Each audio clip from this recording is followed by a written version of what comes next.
Friends, ముందుగా మనందరి గురువు డాక్టర్ బ్రహ్మర్షి పితామహ పత్రిజీ గారికి, గురువులందరికీ, దివ్యాత్మ స్వరూపులకి మరొక్కసారి మన యొక్క ఆత్మ ప్రణామములు తెలియచేసుకుంటూ, పత్రిజీ మనందరికీ అందించినటువంటి యోగ పరంపర గురించి కొంచెం తెలుసుకుందాం. మరి మనందరం కూడా ఒకానొక పూర్ణాత్మ నుంచి అంశాత్మ శకలాలుగా మరి ఈ భూమి మీదకి వస్తూ మొట్టమొదటిగా సామూహిక ఆత్మస్థితి నుంచి మరి వ్యక్తిగతమైనటువంటి అనుభవాలు పొందుతూ మరి ఈ యొక్క మానవ జన్మలోకి రావడం అనేది జరుగుతుందనమాట.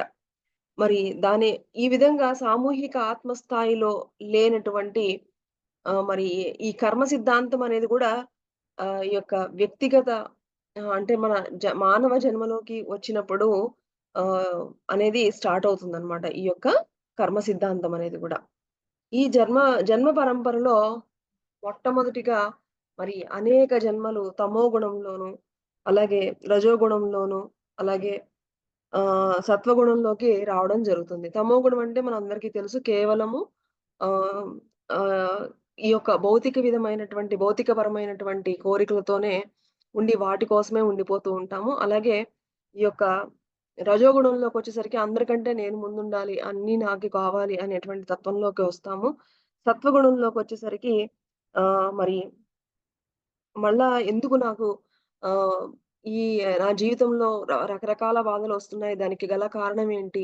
సో, ఒక చక్కటి ఆ యొక్క జ్ఞానంతో నేను మంచిగా ఉండాలంటే ఏం చేయాలి? అంటే సత్వగుణంలో మంచి పనులు చేసుకుంటూ వెళ్ళేటువంటి స్థితిలో ఈ విధంగా యోగ పరంపర అనేది అసలు మంచి పనులు చేస్తూ మనం సత్వగుణ స్థితి నుంచి అసలు యోగ పరంపర అనేది స్టార్ట్ అవుతుందనమాట. ఈ యోగ పరంపరలో మరి భక్తి యోగము, కర్మయోగము, ధ్యాన యోగము హ్మ్. అని 4 రకాల మరి దశలున్నాయి. భక్తి యోగము, కర్మయోగము, ధ్యాన యోగము, జ్ఞాన యోగము. మరి భక్తి యోగంలో మరి ఆహ్, భక్తి యోగం అంటే కేవలము కేవలము గుళ్ళు, గోపురాలు అది కాదు. అందులో ఉన్నటువంటి ఆహ్, ఆహ్, మన స్వస్వరూపం ఏమిటో ముందుగా తెలుసుకొని, మనలో ఉన్నటువంటి దైవాన్ని తెలుసుకొని, మరి అందరితో గూడా ఆ భక్తి భావంతో అందరి పట్ల ఒకలాగా మరి చక్కగా ప్రవర్తించడమే మరి యొక్క భక్తి యోగం అన్నమాట. ఈ పరిణామ క్రమంలో మరి మొట్టమొదటిగా మరి కర్మయోగంలో మొట్టమొదటిగా కర్మయోగం 1 ఉంటుంది. తర్వాత జ్ఞానయోగం 1, తర్వాత ధ్యానయోగము.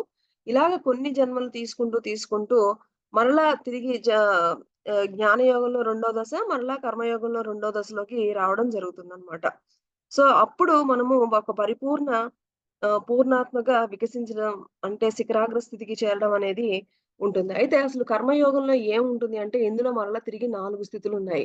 మొట్టమొదటి స్థితిలో ఏంటి అంటే ఎవ్వరికీ మంచి చేయకపోయినా పర్వాలేదు. కానీ చెడు మాత్రం చేయకూడదు అనేటువంటి స్థితి అన్నమాట. ఇక రెండవ స్థితిలో వచ్చేటప్పటికి పక్కవాడికి ఆహ్, ఏ ఏది చేస్తే మనకు అదే వస్తుంది. కాబట్టి ఆ యొక్క జ్ఞానం ఉన్నటువంటి స్థితి అన్నమాట. ఇక మూడవ స్థితిలో అసలు ఫలితాన్ని ఆశించకుండా కర్మలు చేయడం అనేది మూడవ స్థితి. అయితే ఇక నాలుగవ స్థితిలో అసలు నేను అనేది కర్తృత్వపు భావనే లేకుండా అసలు చేసుకుంటూ అన్ని శుభకర్మలన్నీ చేసుకుంటూ వెళ్ళడం అనేది కర్మయోగంలో ఈ విధంగా 4 స్థితులున్నాయి. అలాగే జ్ఞానయోగంలో వచ్చేటప్పటికి ఈ కర్మయోగం తర్వాత తిరిగి మరలా జ్ఞానయోగంలోకి రావడం జరుగుతుందనమాట. ఈ జ్ఞానయోగంలో కూడా మరి ఇందులో గూడా 4 స్థితులనమాట. ఒకటి ఫస్టు అదేంటంటే శ్రవణం. చక్కగా చెప్పి అన్నీ వినడం అనమాట. నెక్స్ట్ ఏంటంటే మననం. రెండవ స్థితి ఏంటంటే మననం. అంటే మనం విన్నవి అన్నీ గూడా మరలా మననం చేసుకోవడం. ఇక మూడవ స్థితి అంటే నిధిధ్యాస. అంటే దాని కోసము మననం చేసుకుంటూ మరి వాటి కోసము ప్రయత్నిస్తూ ఆహ్, మనము ప్రయత్నిస్తూ ముందుకు వెళ్ళామనమాట. నిధిధ్యాస అంటే గనక. అంటే ఈ భౌతిక శరీరం ఇక్కడే, ఈ భౌతిక తలం మీద నశించిపోయిన నేను మాత్రం శాశ్వతమైన ఆత్మ రూపంలో ఉంటూ మళ్ళా ఇక్కడికి వచ్చి వెళ్తూనే ఉంటానన్న సత్యాన్ని తెలుసుకొని, ఇక ఆత్మపరంగా జీవించడానికి ప్రయత్నిస్తూ ఉంటామనమాట. ఇప్పుడు ఫస్టు ఏం చేసుకున్నాం మనము, ఫస్టు విన్నాం. అన్నీ గూడా విన్నాం. కదా! అంటే శ్రవణం చేసాం. తర్వాత మననం చేసాం. తర్వాత వాటి కోసం ప్రయత్నిస్తూ వెళ్ళడం అన్నమాట నిధి ధ్యాస. దాని తర్వాత ఆత్మ సాక్షాత్కారం అంటే ఇక అదే మనం అయిపోతాం అన్నమాట. ఈ విధంగా మరి అన్నింటిని కూడా తెలుసుకొని ఈ నాలుగవ స్థితిలో అదే మనం అయిపోయి అంటే మనం తెలుసుకున్నటువంటి జ్ఞానాన్నంతటిని కూడా ఆచరిస్తూ కేవలం ఒక సాక్షి భావనతో ఉంటూ మరి ఉండడమే ఆత్మ సాక్షాత్కారం అన్నమాట. సో, ఈ విధంగా మరి ధ్యాన యోగము మొదటి కర్మయోగం తర్వాత తిరిగి మరలా ఈ యొక్క జ్ఞాన యోగంలోకి రావడం జరుగుతుందనమాట. ఈ విధంగా మరి ఇది తెలిసిన తర్వాత మనం అంతా గూడా ఇక్కడ భూమి మీదకి ఒక నాటకాలు వేసడానికి వచ్చినటువంటి పాత్రధారులమే అన్న ఒక ఈ యొక్క నిజాన్ని తెలుసుకొని ప్రతి ఒక్క స్థితిలో గూడా స్వ ఇచ్చ ప్రకారము, శక్తియుక్తుల ప్రకారము మనము జన్మను తీసుకోవడం అనేది జరుగుతుంది. ఇలాగా కర్మయోగము, జ్ఞానయోగం అయిన తర్వాత ధ్యాన యోగంలోకి రావడం అనేది జరుగుతుందనమాట. ఇక్కడ ధ్యాన యోగంలో వచ్చినప్పుడు ఇక ఏ మాత్రము ఇంకా అన్నీ తెలిసిన తర్వాత ఇక ఒక్క క్షణం గూడా వేస్ట్ చేయడం అనేది ఉండదనమాట. ఇంకా ప్రతి క్షణాన్ని సరియైన విధంగా సద్వినియోగపరుచుకుంటూ మరి ఏ విధంగా అయితే మరి కఠోపనిషత్తులో నచికేతుడు 11 ఏళ్ల బాలుడైన అయినా సరే పట్టుబట్టి ఎలాగైతే పట్టు పట్టి ధ్యాన యోగంలో మరి ఎలాగైతే అన్నీ తెలుసుకుంటాడో అలాగా ఇక అన్నీ తెలుసుకున్న తర్వాత ఇక ప్రతి క్షణం గూడా సరియైన విధంగా వినియోగించుకుంటూ మరి ధ్యాన యోగంలోకి రావడం అనేది జరుగుతుందనమాట. ఈ యొక్క ధ్యాన యోగము అనేది ఇది చాలా it is king of yoga అని గూడా అంటారు.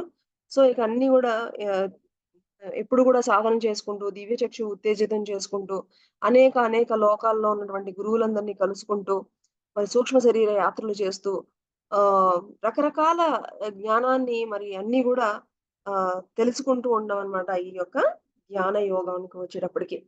ఇక దీని తర్వాత మరి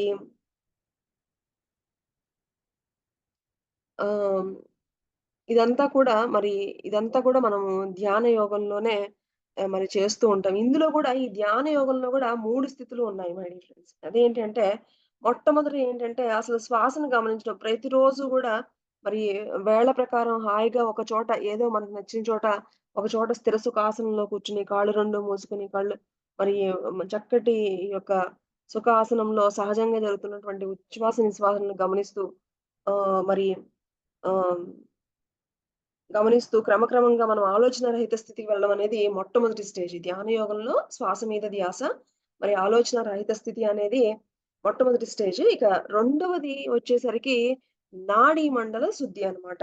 ఇలాగా ఆలోచన రహితమైనటువంటి శూన్య స్థితిలో మనము చేరుకున్న తర్వాత విశ్వంలో నుంచి అపారమైన ప్రాణశక్తి ప్రవాహము మనలోకి రావడం అని గూడా మనకు క్లియర్‌గా తెలియడం అనేది ఆహ్, అలాగా మరి బ్రహ్మరంధ్రం గుండా మన శరీరంలోకి వస్తున్నటువంటి ప్రాణశక్తి నాడీ మండలాన్ని శుద్ధి చేస్తూ, నాడీ మండలంలో నిక్షిప్తమైనటువంటి అనేక జన్మల యొక్క కర్మలను సంబంధించిన అన్నీ కూడా కడిగి వేస్తూ ఉంటుందనమాట.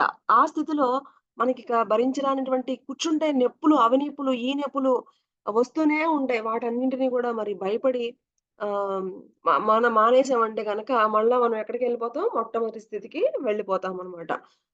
ఎలాగైతే ఒక పురిటి నొప్పులు మరి ఒక ప్రెగ్నెంట్ లేడీకి అవి శుభసూచకము. కదా! అనుకుంటేనే గదా! మరి శిశువు జననం మరి పుట్టేది. అలాగే ఈ నాడి కూర్చున్నప్పుడు మనకి ఆ దురదలని చెప్పేసి, ఈ నొప్పులని చెప్పేసి, ఆ నొప్పులని చెప్పేసి వస్తూనే ఉంటాయి. ఇవన్నీ కూడా శుభసూచకం అని మనం ఎప్పుడు గూడా గుర్తుపెట్టుకోవాలన్నమాట. సో, అలాగ కూర్చొని కదలకుండా, ఏమాత్రం కదలకుండా అదే విధంగా విశ్వశక్తిని తీసుకుంటూ ఉన్నప్పుడు మనకి దివ్యచక్షు యొక్క మహా ఆవిర్భావం అనేది జరగడం జరుగుతుంది. దాని తర్వాత మరి ఈ స్థితిలో మనం దివ్యచక్షు ద్వారా అనేక లోకాలను చూడగలుగుతూ, లోయలు, జలపాతాలు ఇవన్నీ గూడా సుస్పష్టంగా అన్నీ గూడా చూడగలుగుతూ ఉంటామనమాట. ఇక ఎప్పుడైతే మన దివ్యచక్షు ఉత్తేజితం కావడం మొదలవుతుందో, ఇక దివ్య దృష్టిని కూడా ఆహ్, పొందుతూ సృష్టి రచన విన్యాసాన్ని అంతా గూడా అర్థం చేసుకుంటూ ఉంటాం. ఇంక అనేక లోకాలకెళ్ళి అన్నీ తిరుగుతూ, అన్ని జ్ఞానం తీసుకుంటే ఇంకా సృష్టి రహస్యాలన్నీ మనకి అర్థమవుతూ ఉంటాయన్నమాట. ఇలాగా భూత, భవిష్యత్, వర్తమానాలకు సంబంధించిన సమాచారం అంతా కూడా సినిమా రీళ్లలాగా మనకి కళ్ళ ముందు చూస్తూ మనము ఒక ఋషిలాగా అయిపోవడం అనేది జరుగుతుందనమాట. మరి పోతులూరి వీరబ్రహ్మాంధ్ర స్వామి గారు వారందరూ కూడా కాలజ్ఞానాన్ని మరి ఈ విధంగానే లోకానికి అందించడం అనేది జరిగింది. ఇలాగా కొన్ని జన్మలు గడిచిన తర్వాత మన దివ్యచక్షు పరిపక్వం అయిపోయిన తర్వాత ఇక మళ్ళా ఎక్కడికొస్తాం మనము? జ్ఞాన యోగంలోకి మళ్ళా వస్తాం. చూసారా? మొట్టమొదటిది మనము మొట్టమొదటి కర్మయోగంలో ఉన్నాము. నిష్కర్మ నుంచి చివరి ఆ స్థితిలో కర్మయోగంలో నుంచి కర్మయోగం 1లో నుంచి ఎలాగా ఉండుంటాం? నేను చేయడం లేదు. నేను చేసేదంతా నేను కాదు అనేది లాస్ట్ స్టేజ్. ఇక జ్ఞానయోగంలో లాస్ట్ స్టేజ్ వచ్చేసరికి ఏంటి? శ్రవణము, మననము, నిధిధ్యాస, ఆత్మ సాక్షి అంటే మనం ఏదైతే తెలుసుకున్నామో అదంతా కూడా ఆచరిస్తూ రావడం అనేది జ్ఞానయోగం 1లో లాస్ట్ స్టేజ్. దాని తర్వాత ఎక్కడికొస్తాం మనము? ధ్యాన యోగంలోకి ఇప్పుడు వస్తామనమాట. అప్పుడు మనకి కూర్చున్న ఎన్ని నొప్పులొచ్చినా, ఏమొచ్చినా సరే అన్నీ భరిస్తూ చివరికి దివ్యచక్షు అన్నీ ఓపెన్ చేసుకొని అన్ని లోకాలు అన్నీ తిరిగిన తర్వాత అప్పుడు ఇది గూడా అయిపోయిన తర్వాత మళ్ళా ఎక్కడికొస్తాం మనము? జ్ఞాన యోగము 2లోకి రావడం అనేది జరుగుతుందనమాట. ఈ విధంగా మరి ఆహ్, ఈ ధ్యాన యోగంలో ఉన్నటువంటి 3 స్థితులు అంటే ఆలోచన రహిత స్థితి, నాడీ మండల శుద్ధి, దివ్య చక్షువు తో మరి అనేక సూక్ష్మ శరీర యానాలు చేస్తూ మరి లోకాలన్నీ తిరిగి ధ్యాన యోగంలో అవన్నీ పొందిన తర్వాత అప్పుడు మళ్ళా మనం ఎక్కడికొస్తాము? జ్ఞాన యోగము 2లోకి రావడం జరుగుతుందనమాట. ఈ జ్ఞానం యోగం యొక్క మరి ఇది రెండో జ్ఞానయోగం 2లో ఏమవుతుందంటే, మరిక జీసస్ క్రైస్ట్‌ని ఇంక ప్రత్యక్షంగా కలుసుకోవడం, గౌతమ బుద్ధుడిని ప్రత్యక్షంగా కలుసుకోవడం, ఇక మహానుభావులు ఎవరైతే ఉన్నారో వాళ్ళందరిని కూడా డైరెక్ట్‌గా వెళ్లి కలుసుకోవడం. అంతకుముందు ఏంటి మనం ఏం చేసేవాళ్ళము? ఆ పుస్తకాలు, ఈ పుస్తకాలు చదివి శ్రవణం చేయడం తెలుస్తుంది. కానీ ఇక్కడ జ్ఞానయోగం 2లోకొచ్చేసరికి ఇక పుస్తకాలు అలాంటివి కాదు. ఇంక డైరెక్ట్‌గా మహావీరుడి దగ్గరికెళ్ళిపోవడం, డైరెక్ట్ బుద్ధుడి దగ్గరికెళ్ళిపోవడం. వారితో మాట్లాడడం అన్నమాట. ఇది మరి ఇలా ఉంటుందన్నమాట. జ్ఞానయోగము 2లో. జ్ఞానయోగం మొదటి దశలో మనం ప్రాపంచిక గురువులు, దేవుళ్ళ గురించి చెప్పే జ్ఞానాన్ని జ్ఞానయోగం యొక్క రెండో దశలో మనం సాక్షాత్తు ఆ దేవుడినే కలిసి మరి ప్రత్యక్షంగా వాళ్ళ ముఖత సందేశాలను అందుకోవడం అనేది జరుగుతూ ఉంటుందన్నమాట. ఇక ఉన్నత లోకాలకి చెందినటువంటి ఇంకా గొప్ప గొప్ప మహానుభావులు ఎవరైతే ఉన్నారో వాళ్ళందరికీ మనం తలుచుకుంటే వాళ్ళ దగ్గరికి వెళ్ళిపోవడం, మరి వాళ్ళ దగ్గర ఆ యొక్క జ్ఞానాన్ని తీసుకుంటూ ఉండడం, మరి సంపూర్ణ బంధరాహిత్య స్థితిలో మరి ఈ ఆహ్, ఈ ఈ భూగ్రహంపై కేవలం దేహయాత్రలే కాకుండా ఇక చక్కగా ఆత్మయాత్రలను గూడా చేయడం అనేది ఇది జ్ఞానయోగము 2లో మొదటి దశ. ఇక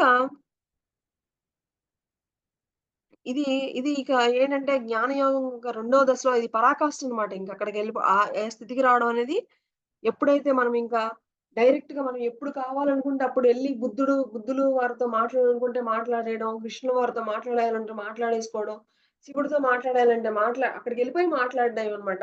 ఇది ఏంటి అంటే జ్ఞానయోగం యొక్క రెండవ దశ. ఇక దాని తర్వాత మనము అక్కడి నుంచి కర్మయోగము 2లోకి రావడం జరుగుతుందన్నమాట. ఈ కర్మయోగం యొక్క రెండో దశలో ఎలా ఉంటుందంటే, ఈ లోకంలో పాటు అనేక ఇంకా ఇతర లోకాలు కూడా మంచి జరిగే దానం వంటి ఉన్నతోత్తమైనటువంటి పనులు చేస్తాం.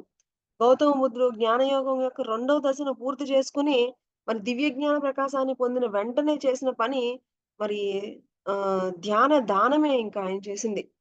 ఇక కర్మల్లోకెల్లా అత్యున్నతమైన కర్మ ధ్యానము పంచడమే అని చెప్పేసి, ఇతరుల ఆత్మలను జాగృతం చేయడమే ఇంకా. ఈ లోకం అనే కాదు, ఇంకా అనేక లోకాలలో అన్ని లోకాలలో గూడా ఇక ధ్యాన విచారణ చేయడం అన్నమాట. ఇది కర్మయోగం 2లో ఉన్నటువంటి దశ అన్నమాట. ఈ కర్మను చేపట్టిన వాడు తన జన్మ పరంపరలోని ఆఖరి జన్మల్లో ఉన్నవాడు. మరి అతనికిక మరు జన్మ అన్నది ఉండనే ఉండదు. అటువంటి ధ్యాన విచార కర్మను చేసే జీవితమే దివ్యమైన జీవితం. చూసారా? మరి ఆ ఆ జ్ఞానయోగం 2లో ఇక డైరెక్టు ఎవరైతే మనం దేవుళ్ళనుకుంటున్నామో వాళ్ళ దగ్గరికెళ్లి డైరెక్ట్ మాట్లాడేయడం. ఇక దాని తర్వాత కర్మయోగం 2లోకొచ్చేసరికి ఆ కర్మయోగం రెండవ దశలో ఇక కేవలము ఈ లోకంలో ఉన్న వాళ్ళకే ధ్యానం నేర్పించడం కాదు. పై లోకాలలో, ఇతర లోకాలలో ఇక విశ్వంలో ఏ లోకాల్లో ఉన్నాయో అందరికి కూడా కనిపించిన ఏ లోకానికెళ్ళినా అక్కడ అందరికి కూడా ధ్యానం గురించి చెప్పడం అన్నమాట. ఇది అత్యున్నతమైనటువంటి కర్మ. ఇక ఇంకా గ్రహాలు, నక్షత్రాలు, మరి సౌరమండలాలు ఇక ఆహ్, ఒక చోట కాదనమాట. ఇంకా ఇలాగ కంటిన్యూ అవుతూనే ఉంటుంది. ఇలాగా మరి ఆహ్